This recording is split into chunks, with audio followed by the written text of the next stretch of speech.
In Suffolk County, we're very proud of the fact that we are home to the largest number of veterans in all of New York State. That's something that we should all be very proud of. Good morning. I'd like to welcome everybody to today's session on concerns for veterans and meeting the challenges of the veterans. This is our weekly sessions, monthly sessions, hosted by Helping Hearts at Home.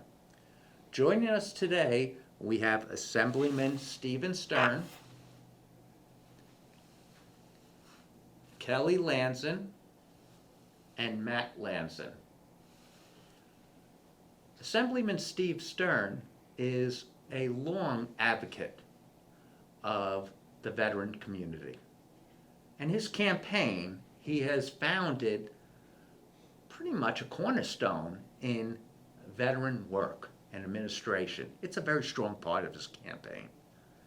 Kelly, the president, the founder, and chief executive officer of Helping Hearts at Home, one of the largest companion care agencies in Long Island, located in Smithtown, does extensive work in that community.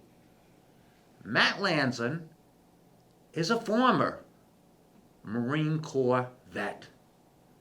And we're going to hear from Matt as to what the challenge is and what he feels are the needs for the veterans of today.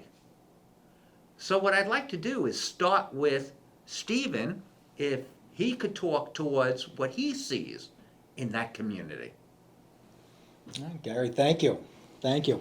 It really is a personal privilege for me to be with everybody today. Matt, thank you for your service to our great nation. I'm looking forward to our conversation. And Kelly, thanks so much for all you do for so many of our most vulnerable in our community and their families. Yes. And thank you for having me today. I'm New York State Assemblyman Steve Stern. I am currently serving in my second term in the New York State Assembly. Prior to going up to Albany, I had the privilege of serving my community, the 16th Legislative District, in the Suffolk County Legislature. I served in the legislature for 6 terms, or 12 years. I bring that up because in all of the 12 years that I served at the county level, it was one of the greatest, most fulfilling responsibilities of my professional life to serve as the chairman of the Veterans Committee for all 12 years in the Suffolk County Legislature. Now in the New York State Assembly, I am a proud member of the Veterans Affairs Committee, which has jurisdiction over all of the state matters that impact our veterans and their families. So with that, hopefully your viewers can appreciate that working with and for our veterans and their families on a daily basis for such a period of time is absolutely and it always has been one of my very top priorities. With those positions, I have had the opportunity to work very closely with our veterans, with those that love them, with those that care for them, and have had the opportunity to not just hear concerns, but to turn their concerns into legislative initiatives, which have become models. Models for how we serve our veterans here in Suffolk County, on Long Island, across New York State, and even initiatives that have become models for the rest of the country. In Suffolk County, we're very proud of the fact that we are home to the largest number of veterans in all of New York State. That's something that we should all be very proud of. And so many of our veterans through decades we see have provided outstanding service to our community, have been leaders across the board in business and in industry and in not-for-profits, and we have all benefited not just from their service in the military, but upon their discharge and their veteran status. But as proud as we are of our veteran community, still too many of our veterans face tremendous challenges when they come home after their service and in their later years. when they become dependent on others, still others become incapacitated and need an even higher level of care, and you guys know better than anybody. That unfortunately, whether it's at the federal level or any level of government, that too often we fall too far short of what it is our veterans and their families deserve and certainly need. And so that has been my focus at the various levels of government that I've had the opportunity to serve in. We can certainly discuss some of the specific initiatives that have made real impact for so many of our veterans and have served as models for the rest of the country to follow.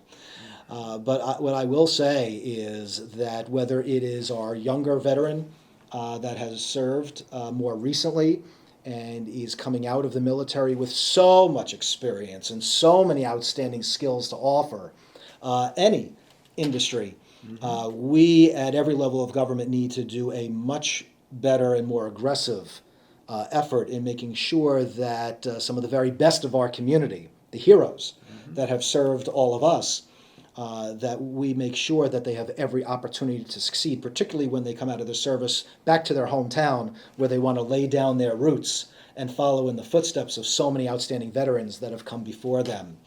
And the services that Kelly provides in Helping Hearts at Home could not be more important, could not be more critical. Talk about serving those that have served us and their families. Our veterans and their family members deserve much more in way of government benefits that we provide. Now, in Suffolk County and in New York State, we think we do a particularly good job of providing services and benefits and helping those that are in need of assistance through a process that is, quite frankly, not the best process and certainly could be a lot more helpful to those when they're in that crisis situation and can use that kind of guidance. When I served in the county legislature, we passed initiatives that established no wrong door. You, at the county level of government, if you are a veteran, you cannot knock on the wrong door. If you do, you will be escorted through the process, regardless of where you show up in the first instance, to make sure that our veterans are well educated, that their families are well aware of the services that are offered, and that assistance is there to steer one in the right direction. I know that Matt and Kelly will say the same thing, that way too often our veterans and their family members are just not aware of the services that are available. It is just not made aware, it is not offered in a way that that is economical, it is not offered in a way that is efficient, and too often veterans and their family members only find out about the services that are offered when they are knee-deep in a crisis. And that should be unacceptable to all of us. And so I know that in large part that's what our conversation is about today. What do veterans and their family members have available to them? What should they know, and what kind of proactive steps should they be taking so that if crisis comes, that they are not scrambling for essential information at that time, but are well prepared as a part of the planning process up front to make informed decisions so they could get the best possible care and assistance going forward. And that's a goal that we all share. Yes, Steve, let me ask a question. Suffolk County is your background, okay? Initiatives, you've talked about great initiatives, so many different things. Is there something, if you put them all together, as you look in Suffolk County, what do you think the primary, out of everything you mentioned, what do you think is the most important for Matt and the people who are coming out of the service right now? I would say that there are really two initiatives that we should all know about and be proud of that we have here in Suffolk County. When we talk about challenges for so many of our veterans that are just coming out of the service, tremendous challenges. And they could be isolated to one area, such as finding, keeping, holding a good paying job. It could be a legal matter or a family law matter that is the spark of a challenge. And that leads to other issues, particularly housing. When I first came to the county legislature and I learned that Suffolk County is proud to be home to the largest number of veterans in all of New York State, that's wonderful. But too many of our veterans returning from service have challenges, and housing becomes one of them. And I've said this often through the years. Anyone that wears the uniform of our great nation and goes off to protect the ground that we stand on should never ever have to come home to sleep on it. That is absolutely unacceptable to me and should be to all of us. And so, with that experience, I drafted a series of bills that together I titled the Housing Our Homeless Heroes Act, which was Suffolk County's very aggressive effort to bring about an end to veterans' homelessness.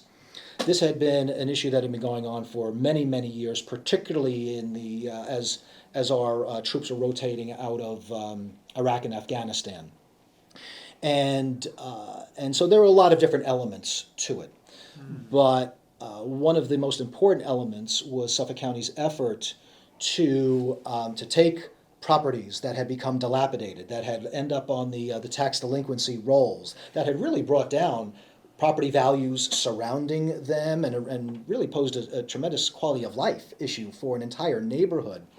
That if those were properties that Suffolk County was in control over, that we would not just simply send them out to auction for the highest or too often the lowest bidder, that they would be properties that we would take control over, that we would work closely with appropriate not-for-profit agencies that had real demonstrated experience in assisting our veterans and their families, and turn those properties into veterans housing. To date, because of that initiative, I personally have been to numerous ribbon-cutting ceremonies where we've taken properties that were on their last legs, not productive, and turned them into wonderful housing for veterans and their families. That's one. The other, which I think is extremely important, is the creation and the implementation of the Joseph P. Dwyer program. The Dwyer program is a peer-to-peer PTSD counseling program. And we know, and I'm sure Matt can speak much more to this, that it is quantifiable, that veterans react much better and we get better treatment and better service when veterans are working with fellow veterans. As opposed to just pure professionals.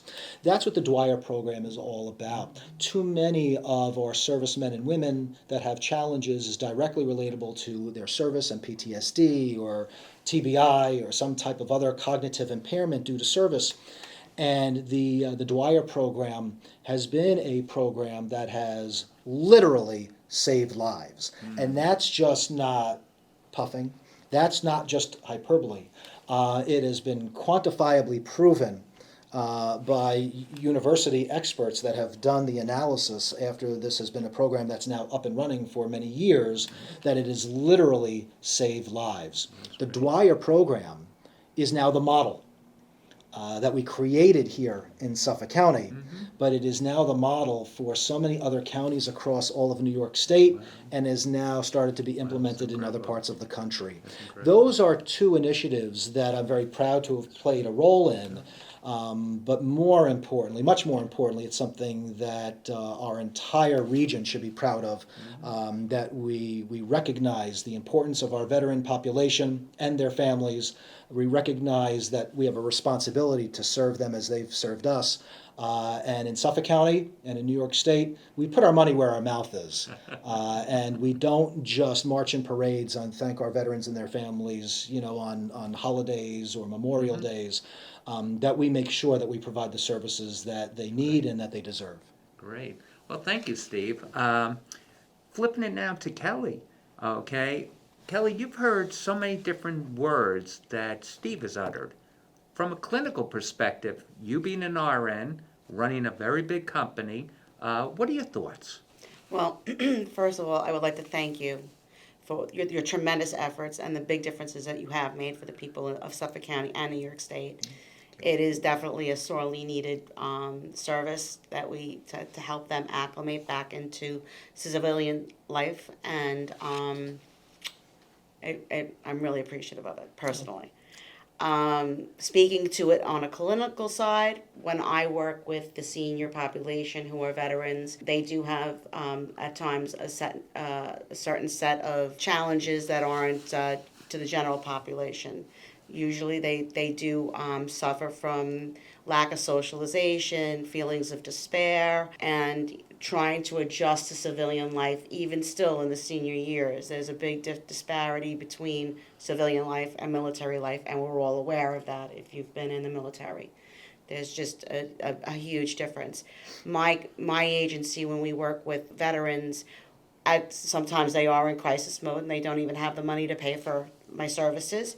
There are wonderful programs available federally called the VA Aid and Attendance Program. We do help them access that going through the VA system, and that can bring them anywhere from $700 to a little bit over $2,000 a month in funds to their homes if they're over 65 years old, for them or a surviving spouse, and they had also if they had served during wartime on foreign soil. So this is a benefit that a lot of them aren't aware of, especially in their senior years, that they can access to bring in companions to come and help them with with the socialization part, talk with them, bring them out, bring them on walks, bring them to the VA, bring them to the VFW hall, whatever important thing is to them. Where they meet with other veterans. There are a bunch of different organizations and ways. There's motorcycle clubs and everything. So there's a lot of ways that they get together. And so we help them access that, and I like to see that they get the help that they need in their homes. I've had one client in particular who was like 99 years old, still burning a coal wood stove in his home, and had no clue that he had the ability to have somebody in the home with him a few days a week to help, just even take him out for his bagels in the morning. Loved his bagels and his coffee. That went a long way to improving his mood and his outlook on things, and just happier. Yeah. So. Kelly, I'm led to believe that recently your company hired another nurse on staff to lead the charge with you. Can Yes. you talk about that for a minute? Brianne. Yeah. Brianne is she's our new director of case management. She'll be working with our clients one-on-one. Our agency differs in style from most agencies in that our clients do have one-to-one interaction with the nurse. There's no clinical coordinator per se that's helping with the scheduling. The nurse is coming in, doing the case finding, seeing what the needs are, creating a plan with the family and the client that works. The plan is not a medical-based plan. The plan is a social-based plan. We can do things like med reminders and meal preparation and diet, making sure the diet's good, exercise, making sure they're getting out and walking and they're drinking the proper amount of water, and between all these different non-medical modalities, we do increase their thriving at home and the ability to stay at home longer and in a much healthier way, and with reducing frailty. That's great. Thank you, Kelly. Well, you know what I'd like to do now? I'd like to hear from a true American hero, Matt Lanson.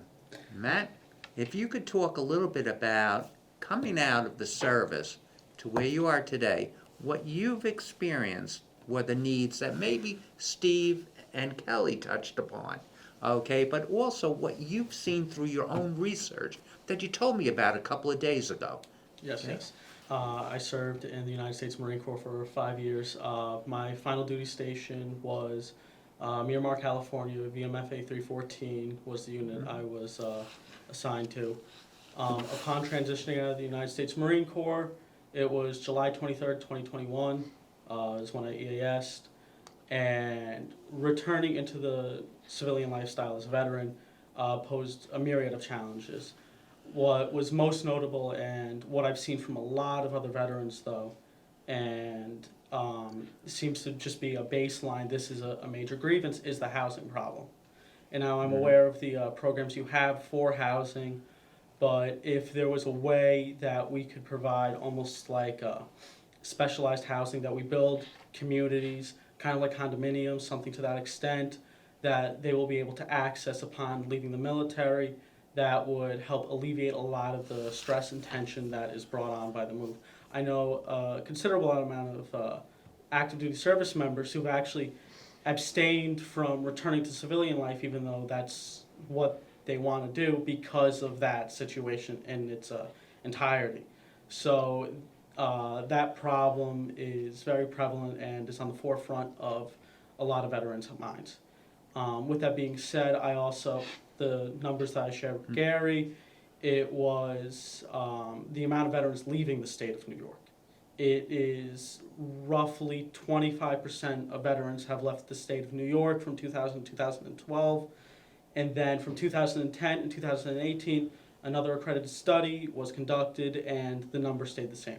So we are still seeing a considerable amount of veterans leaving the state of New York. From hearing from veterans who have left the state, it's to do with the cost of housing and living in the state of New York. And it seems to be that a lot of things are returning back to this one key issue. And if there was a way that we could alleviate it, like I said, with developing condominiums or affordable housing, we've seen it in other states that have pondered these ideas, and they seem to be effective, they seem to be working, and they're getting a lot of traction across the country. If we could do it here, then it will give a lot of veterans who are returning from active duty into New York State a reason to come back. And that may be, for a lot of veterans, their main reason for saying, you know what, it is a good idea to return to New York. Mm-hmm. And I think that not only for their service, for them serving in the military, is a reason we should be excited to have as many veterans in Suffolk County as we have, and we should be cultivating more, but for what they provide from a logistical level. You touched on, when you were speaking, how veterans have been main pillars in the community. That will stay constant throughout the numbers of veterans. So we'll see only an increase in performance at a societal level when you look at the economy of Suffolk County. And I think that's something that we need to take into account, is what will veterans actually provide at those real levels that people will see in their day-to-day life, with quality of life improvements. Hey, Matt, what do you think about what Steve talked about, the peer-to-peer concept? So You know, the peer-to-peer is a very, I wasn't aware of that, but it sounds very good. From a lot of veterans, we have very deep and serious conversations on these topics. Yeah. It's hard for us to express what happened over there to people who did not serve, just because it's hard to translate what's in your head to begin with, and it's harder to now translate that to something that would make sense to someone who's never served. So for a lot of veterans, they abstain. And that was actually something that I touched on with every veteran I've talked to, is to ensure that they get that mental health evaluation and they actually take care of their mental health. Because you see a lot of veterans suffering in those departments. And it's one of those things that's persistent and needs to go away. It needs to be stopped. So Matt, then the value what Helping Hearts at home brings to the table with speaking, keeping the veterans companion, talking to them, socializing with them, really holds true with what you're talking about. Oh, yeah. So you see a lot of veterans, they become extremely reclusive when they depart the military. You will have those few that are still very sociable, but for a majority of them, they're reclusive, and then they stay in their ways till they're older. Helping Hearts at Home will be very important for these type of veterans because it'll get them back out. It will help them break that cycle of keeping to themselves, and that will also help with their mental health. Well, that's great. Well, just in the interest of time, I'd really like to thank Stephen, Kelly, and Matt for providing this morning's session. And clearly, what's so important for everything we're talking about is the value that the veterans bring to us. And we, as Americans, should be opening up our doors to them and making them feel as comfortable as we can do. Thank you very much.